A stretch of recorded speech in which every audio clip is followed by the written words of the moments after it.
sio tabia yake. Anatengeneza tabia ya nani? Sasa nisikilize, huyu hajaoa bado, lakini hapa alipo hajaoa, Biblia inamwambia usizini. Hazini sio kwa sababu wanawake hawapo. Azini kwa sababu ana mahusiano mazuri na nani? Nani ananielewa? Kijana uliokuweko hapa wa kiume, kabla hujaoa, unazini au uzini? Niangalie, mbona mniangalie mnaja? Kabla haujaoa unazini au uzini? Maana yake nini? Kijana wa kiume anayezini kabla hajaoa, maana yake yeye mwenyewe hapa alipo, foundation yake huyu Adamu sio tena Mungu. Foundation yake ni nani? Shetani. Tuko pamoja? Ngoja nimchukue mmoja awe shetani. Mungu toka kidogo, nenda pembeni. Foundation ikiwa shetani, sikiliza hii point usisahau. Shetani hajamuumba mwanaume. Shetani ni kiumbe aliyeumbwa, hajui siri ya wanaume ni nini. Shetani anakumisuse, hakutumii unavyotakiwa. Mimi natoaga mfano wa kweli, wenye magari mtakubaliana na mimi. Unavyoliendesha gari lako sio sawa na ukiendesha la mwenzako. Naongopa. Yaani hata mimi inanikutaga hiyo. Gari langu kwenye shimo na ngataga hadi meno. Yaani naingia kwenye shimo kidogo kidogo, lakini la mwenzangu unakuta unatia tu gia, bwana wewe twende. Iko hivyo. Shetani anapomshika mwanaume hamuendeshi inavyotakiwa, kwa sababu haijui product, sio yeye aliyoitengeneza. Kwa hiyo shetani ana instruct anavyotaka yeye. Kwa hiyo kijana wa kiume pindi anapofanya ngono kabla ya kuoa, maana yake sio tena foundation, hapaswi kubeba generation. Kwa mantiki hiyo, wadada mliokuweko hapa, usiolewe na mwanaume kwa sababu ana nyumba. Kuna mwanaume ana nyumba lakini foundation yake sio Mungu. Kuna mwanaume ana gari zuri lakini foundation yake sio Mungu. Kuna mwanaume ni msomi PhD holder, mimi ni mchungaji, lakini nyumbani kwake ndoa shida. Sifa ya mwanaume sahihi utakayeweza kujengwa juu yake ni mwanaume ambaye foundation yake huyo mwanaume ni nani? Na foundation ikiwa Mungu, huyu mwanaume halali na wewe mpaka siku ya anayetaka kukuoa vipi? Mna miezi mingapi ya uchumba? Hapo ulipokaa saizi, anayetaka kukuoa mna miezi 6 Mmeimba kwaya mkuimba? Mnisamee, naongea ukweli mbele ya Mungu. Mwanaume aliyekulala kabla hajakuoa, maana yake hamheshimu nani? Nikuulize swali, asiye mheshimu Mungu aliyeshika oksijeni yake, atakuheshimu wewe? Mabinti nakuuliza, kama Mungu ambaye akiniambia hivi, Pastor Peter kufa chali, huyo sijamheshimu. Ananiambia usizini, naambia ulisema 7 mara 70. Kuna mafungu kwenye Biblia. Mungu anasema usizini, wewe unamkumbusha, ila samee 7 naenda kufanya huo ujinga. Nikishamaliza namshtua, mwamba, huu mwili ni wa dhambi bwana, unaujua wewe mwenyewe. Tusameane bwana, maisha yafanyeje? Lakini bila kujua, kipindi unapofanya ngono kabla ya kuoa, maana yake umedistract character. Maana yake ya pili, foundation inaufa. Foundation ikiwa inaufa, jengo linafanyaje?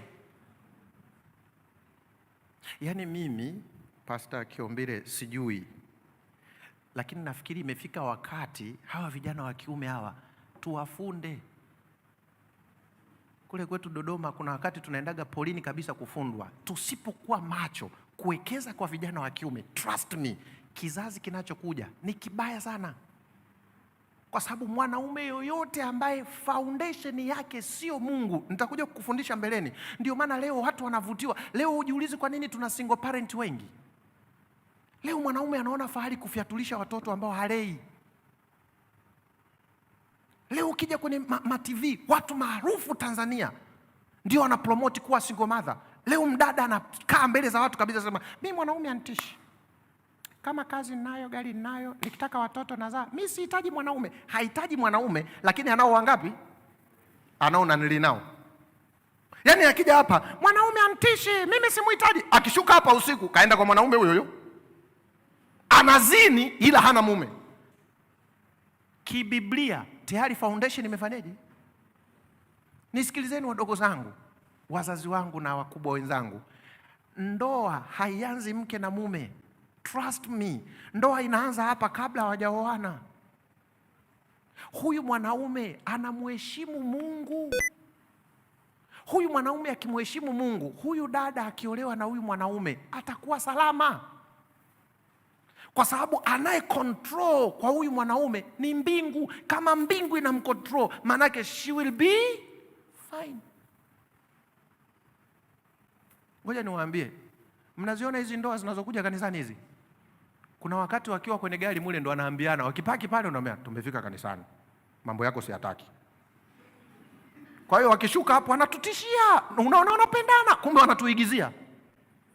Nasikia paka wanafutianaga benchi. Baby, kaa. Ibada kisha wakiingia kwenye gari, sogea huko, usinishike, usinishike.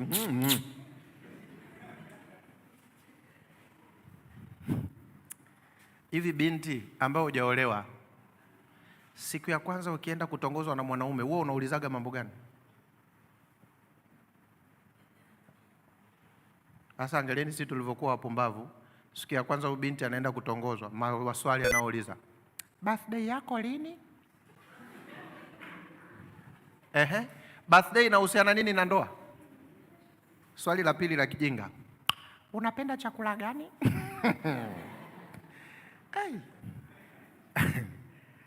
Ngoja niwaambie kitu ambacho ulikuwa hujui, kijue leo. Hakuna interview ngumu sana duniani kama interview ya kutongozwa, kwa sababu ndio unatengeneza mkutadha wa maisha yako. Mwanamke, swali la kwanza, jua position ya mwanaume, amesimama kwenye msingi gani yeye. Na mimi nawaambiaga mabinti, mwanaume wa ukweli mjaribu. Nisikilizeni, kwenye kizazi hiki cha wanaume tulionao leo, ukikuta umemjaribu mwanaume kulala naye akakwambia hapana mpaka ndoa, nakwambia we binti, ukirudi nyumbani jifungie mlango, cheza, changamka, luka, umepata mume. Hiyo ndio testi kubwa kuliko zote za kujua huyu mwanaume anamheshimu Mungu. Kama huyu kijana yuko connected na Mungu, huyu binti yuko connected na Mungu, hawa wanapooana, nisikilize, hii ndoa haiwezi kufa. Chagua pale mmoja awe mkeo. Nani? Chagua.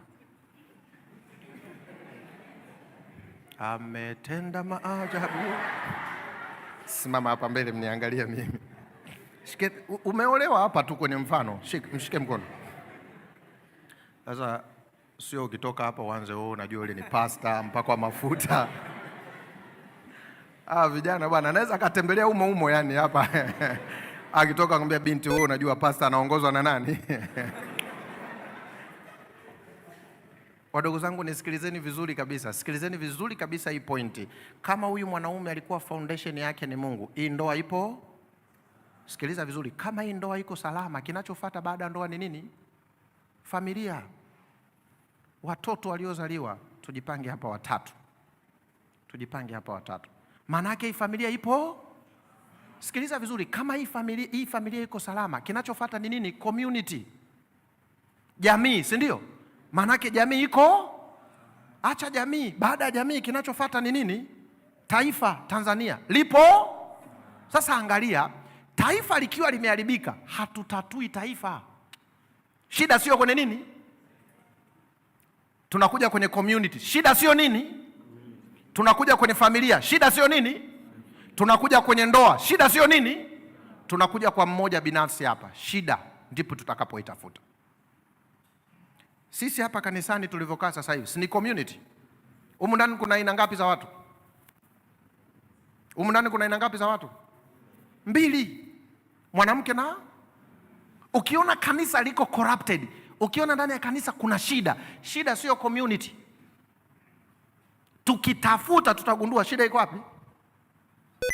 Mnisamee, naongea ukweli kabisa. Kila kwenye tatizo la ndoa, shida iko hapa.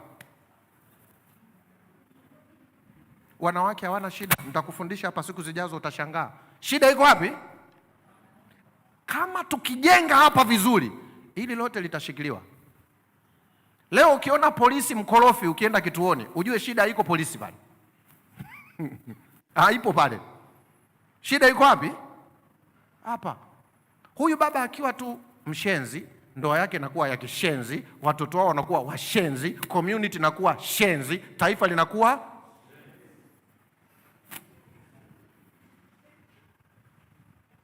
Bwana Yesu asifiwe. Nani amenielewa? Sasa nitoe ombi, tutengeneze hapa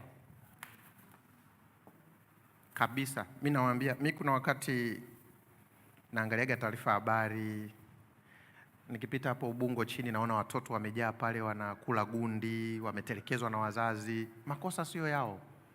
Mimi ninayoongea na wewe hapa ni evidence. Unajua kwa nini nilianza kusoma mambo ya familia? Mimi nimeanza kusoma sana mambo ya familia nikiwa form 1. Kwa nini? Ngoja nikwambie. Babangu alipomuoa mama yangu, mimi nilipozaliwa, baba alimwacha mama, nikiwa hata sijijui. Kwa hiyo mama sasa ndio baba, ndio kila kitu. Na ukumbuke pindi baba anapokuwa yuko nyumbani, maanake foundation. Mama yuko busy ahangaike sisi tule, tuvae, tayari sisi nyumbani tukaanza kuwa watoto wa ovyo. Mimi unayeniona hapa, mimi nilikuwa muizi mimi. Yaani ukiniacha sebuleni kwako dakika 2 na kuibia. Mimi unayoniona hapa nilikuwa mvuta bangi. Sisemi kwa nia mbaya, na ndugu zangu wananifuatiliaga kwenye mitandao. Sisi hatuna umoja wa familia tuliozaliwa tumbo moja. Mara ya mwisho tumeonana wote nafika hata miaka 20. Hatujawahi kukutana wote as a family hivi. Kosa sio letu. Kosa ni wazazi. Mimi nilipokuwa form 2 nikakaa nikasema no, sihitaji hichi kitu kitokee kwenye maisha yangu. Nikiwa form 1 nikaanza kujifunza. Form 2 nikapanga mpaka idadi ya watoto. Nilikaa mwenyewe nikaanza kutengeneza familia yangu. Niko form 2. Sijui hata namuoa nani. Kile ambacho wazazi wangu walikosea, mimi sijakosea. Familia yangu tuna unity. Nashukuru Mungu kwa watoto nilionao. Nashukuru Mungu kwa mke niliye naye, kwa sababu niliamua mimi kwamba nimejifunza makosa ya foundation, then I'm correcting myself. Kwa hiyo kijana uliokuwa hapa, correct yourself. Haijalishi umezaliwa kwenye familia gani. Sasa nimekupa tu mfano. Mimi pia nimekwambia nilikuwa muizi, navuta bangi, nawaibia akina mama kwenye pochi mkiwa mnagombea gari, lakini kosa alikuwa langu. Kosa foundation alitelekeza mji. Kilichotokea generation, kizazi chake, tukaanza kuwa kenge. Nisikilize vizuri. Umewahi kusikia ng'ombe kazaa chura? We kama kenge utazaa? Iko hivyo. Mungu wangu, ngoja niseme kitu kibaya ujisikie vibaya. Kama mume wako mume aliyekuoa kabla ya kukuoa alilala na wewe, maana yake amheshimu Mungu. Kama aliweza kulala na wewe kabla hajakuoa, kinamshinda nini kulala na mwanamke mwingine akiwa kakuoa? Na kuuliza nini kinamshinda? Kabla sijakuoa nimekulala, maana yake simheshimu nani? Nikikuoa tuko ndani wawili, nalala na mwingine pia. Maana tabia yangu ya kutokumheshimu Mungu haibadilishi na wewe kuwa mke wangu. Maana wewe uliapa kuambatana na kamalaya fulani hivi, makini kabisa. Maana kalikulala kabla akaja kuoa. Kwa mantiki hiyo, unapoingia naye kwenye ndoa, umeingia na muhuni. Na ndio maana unakinywea leo kwenye ndoa. Tena Mungu anisamee. Na wewe mwanamke, kwa nini ulikubali kunanili kabla hujaolewa? Alikulazimisha? Alikushikia bunduki? Kwamba kaka usipokubali na kuua. Alafu eti sasa hivi tunataka tutengeneze ndoa. Ndio maana sasa hivi wadogo zangu ambao hamjaingia kwenye ndoa, mimi naongea hivi na ushahidi. Na miaka 13 ya uchungaji na miaka 24 since nimekuwa Mwadventista msabato. Ndoa nyingi tulizonazo leo, nyingi, 80% ya ndoa tulizonazo leo hawana furaha ya ndoa. Wanaishi tu kwa sababu hawakuwahi kujifunza hichi kitu.